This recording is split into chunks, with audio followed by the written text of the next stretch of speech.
There's a moment every parent knows, though no one likes to talk about it. The house is quiet, the baby's finally asleep, and you're standing in the middle of the mess. Toys on the floor, dishes in the sink, your mind replaying the day like a highlight reel of mistakes. And you whisper to yourself, am I doing enough? That's the part no one tells you about. How lonely it can feel to be unsure. How easily love can get tangled with worry. But inside, that question is something extraordinary. It's proof that you care, that you're paying attention. The truth no one tells you is this. Confidence doesn't start with having all the answers. It starts with showing up. But how do we build that feeling? Let's talk about the quiet truth of parent confidence. Confidence is built on routine, not perfection. People often think confidence is something you either have or you don't. Like some parents were born calm and capable, and the rest of us are just trying to catch up. But that's simply not how it works. Parent confidence built quietly, over time, through the rhythm of ordinary days. It's built the first time you decode your baby's cry and realize you knew exactly what they needed. It's built when you survive that night of no sleep and still manage a smile in the morning.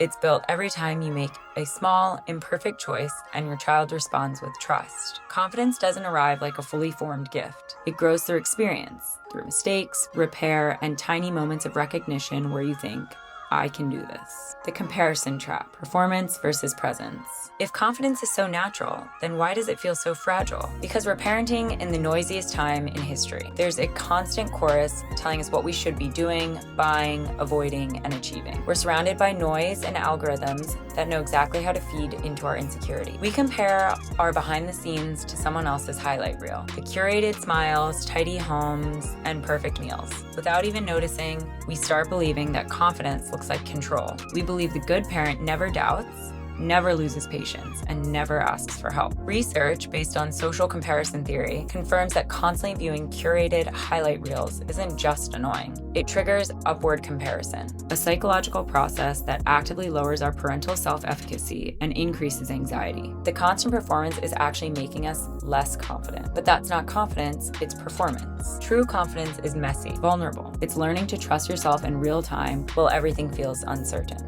The single shift that changes everything. Every parent has a moment, sometimes small, sometimes life-changing, where something shifts. It might be the day you stop reading every single article and start listening to your gut. It might be the first time you tell a friend, actually, I'm finding this really hard. Or the moment you realize your child isn't looking for perfection. They're looking for you. Confidence truly begins the moment you stop asking, am I a good parent? And start asking, what does my child need from me right now? This shift isn't just philosophical. It's backed by the study of parental self-efficacy. Psychologists find that confidence isn't built by judging your overall goodness, but by focusing on your ability to handle specific present tasks. When you answer the what does my child need right now question, you succeed, and every successful interaction builds your core belief that you are capable. It's a subtle shift, but everything changes because that question brings you back to the present, to connection, not comparison. The invisible work, repair, recalibration, repeat. Parent confidence isn't built in the big milestones. It's built in the background. It's in the routines you repeat, the care you give when no one's watching, the gentle recalibrations after things go wrong. You won't always feel confident. You'll doubt,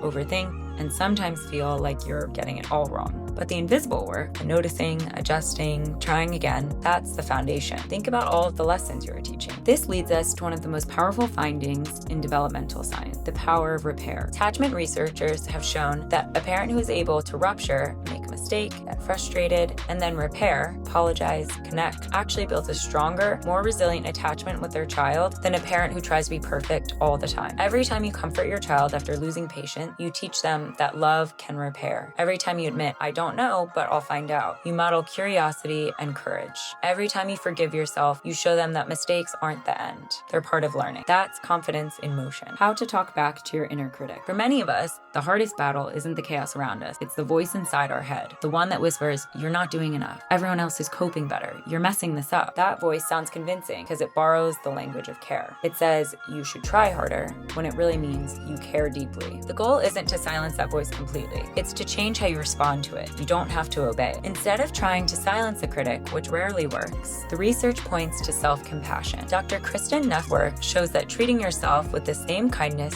you'd show a struggling friend, saying, this is hard and I am human, is scientifically proven to reduce parental burnout and anxiety more effectively than trying to force yourself to feel good about parenting. When the self-doubt screams, you can develop a mantra. I hear you, self-doubt, but I'm learning. Confidence comes not from never feeling doubt. It comes from learning not to obey it. The confident act of asking for help. One of the most confident things a parent can do is say, I need support. For generations, parenting was shared. We raised children in villages, surrounded by aunties, neighbors, grandparents, and friends. Now, many parents are trying to do it all in isolation, behind closed doors, between work emails, and without community. But confidence doesn't mean doing it alone. It means knowing when to lean in to a friend, a health visitor, a group, a partner. When you ask for help, you're not failing. You're showing your child what healthy interdependence looks like, how people care for each other. It takes courage to be vulnerable. That's the heart of real confidence, the willingness to be seen. The unphotogenic moments that matter the most. There's a quiet joy in realizing that the things that build your confidence are rarely dramatic. They're small, unphotogenic moments that no one claps for. You brush your child's hair and make them giggle. You finally get out the door after a rough morning. You stop scrolling and play for 5 minutes. You start again tomorrow, even when today was messy. Each of these moments says, I can do this, I am doing this. Confidence grows not from control, but from continuity. The way you keep turning up,